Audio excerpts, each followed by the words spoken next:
अच्छा, अभी आप जो जिक्र कर रहे हैं ना, ये फैज़ाबाद धरना केस का बार बार जिक्र आया, तो वो फैज़ाबाद धरना जो है वो दिया था तहरीक लब्बैक ने। अब तहरीक लब्बैक के साथ जो जनरल फैज़ हमीद साहब का ताल्लुक है, उसके हवाले से कुछ नई चीज़ें सामने आई हैं, जमात के साथ नहीं, उनके सिर्फ एक लीडर के साथ। तो है जी, जब जनरल फैज़ साहब कोर कमांडर पेशावर बने तो उन्होंने DH पेशावर में मनपसंद अफराद को सस्ती ज़मीन जो है वो महंगी बेची और तहरीक लब्बैक के एक लीडर शफीक अमीनी को मुबैना तौर पे DH पेशावर ने तकरीबन करोड़ रुपया अदा किया, जबकि ज़मीन की मालियत जो है वो सिर्फ 20 करोड़ थी। और जनरल फैज़ ने शफीक अमीनी के ज़रिए DH पेशावर को 72 करोड़ रुपये का नुकसान पहुँचाया। ये इल्ज़ाम है ज़मीन के असल मालिक पीर सजाद के ख़ानदान का, जिसका कहना है कि उनको कुछ नहीं मिला और फिर उन्होंने सूबाई मोहतसब खैबर पख्तूनख्वा में की अदालत में एक केस दायर किया हुआ है। जब इस बारे में हमने जो शफीक अमीनी साहब हैं उनसे रब्ता किया तो उन्होंने पीर सजाद के तमाम इल्ज़ामात को गलत करार दिया, उसकी तरदीद की और कहा जी कि पीर सजाद साहब जो हैं वो ख़ुद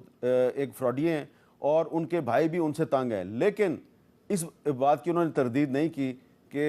जनरल फैज़ साहब जो हैं उन्होंने उनकी मदद की थी। उन्होंने कहा मैं तो सिर्फ सालिस का किरदार अदा कर रहा था। बिस्मिल्लाहिर्रहमानिर्रहीम। मैं शाह मोहम्मद नक्शबंदी मुजद्दिदी अपने भाइयों के हमरा आज जियो न्यूज़ कैपिटल टॉक में हामिद मीर के प्रोग्राम के हवाले से इकट्ठे हुए हैं, जिसमें हामिद मीर ने पीर सजाद जो कि बदकिस्मती से हमारा भाई है उसके हवाले से हमारे मुल्क के अजीम शख्सियत अल्लामा डॉक्टर शफीक अमीनी साहब के ऊपर DH के ज़िमन में इल्ज़ामात और बहतान लगा दिए। उसकी वजाहत के लिए हम ये बयान दे रहे हैं ताकि सबको ये बात मालूम हो जाए। सबसे पहले हामिद मीर ने अपने प्रोग्राम में विरासत की बात की कि DH से पैसे वसूल नहीं किए गए और उनके वारिसों को वो पैसे नहीं मिले। तो ये हमारे 5 भाइयों का मुआहिदा था और मेरे ये 4 भाई मेरे साथ बैठे हुए हैं, ये सब इसकी तस्दीक करेंगे कि हमने DH से अपने पैसे वसूल किए हैं। और उन तमाम पैसों में भी जो सबसे ज़्यादा पैसे थे जो कि DH के रिकॉर्ड में मौजूद है, आधे से ज़्यादा यही सजाद जिसके ऊपर लोगों के कर्ज़े थे और उनके मामलात थे, उसी जगह पर DH में उनको अदा कर दिए गए। दूसरे नंबर पर हामिद मीर ने अपने प्रोग्राम में इस बात की इजाफ़त की कि DH को सस्ती ज़मीन जो है वो कीमती करके दे दी गई। हालांकि ये बिल्कुल झूठ और इल्ज़ाम पे मबनी है। हमारी जो ज़मीन थी जिस पे आस्ताना और मस्जिद और हम भाइयों के घर थे,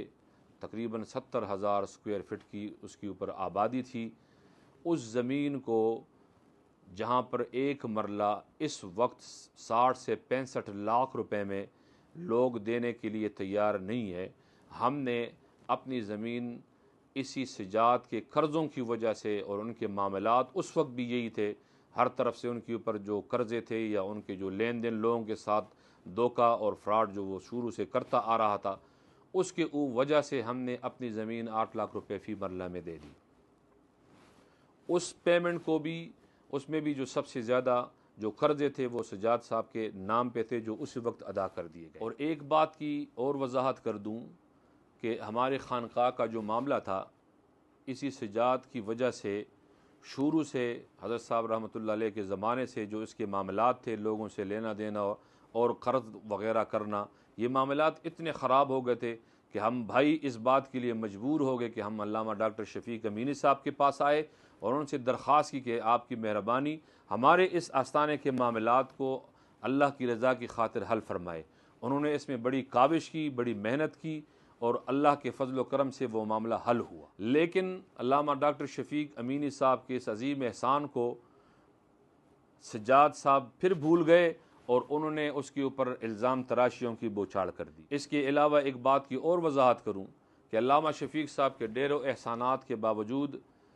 इस बंदे के साथ हमारी मुश्तरका ज़मीन थी जो कि आस्ताने के लिए ली गई थी, उसने उसको भी धोखाधड़ी से भेज दिया और उसके ऊपर भी हमारे केस इसके साथ चल रहे हैं। लिहाजा हम ये बात हर दफ़ा वाज़े करना चाहते हैं और इस बार सही वाज़े करना चाहते हैं कि आज के बाद इस भाई के साथ हमारा किसी किस्म का कोई ताल्लुक़ और राब्ता नहीं होगा। लिहाजा इस बात की मैं फिर दोहराता हूँ इस बात को कि हामिद मीर ने जो कैपिटल टॉक शो में जो प्रोग्राम में हमारे मोहतरम अल्लामा डॉक्टर शफीक अमीनी के ऊपर जो बहतान लगाए थे, हम उसकी भरपूर मजम्मत भी करते हैं और उसकी तरदीद भी करते हैं। DHA के अंदर भी तमाम शवाहिद और रिकॉर्ड मौजूद है और हमारे पास भी तमाम रिकॉर्डिंग और हर चीज़ मौजूद है।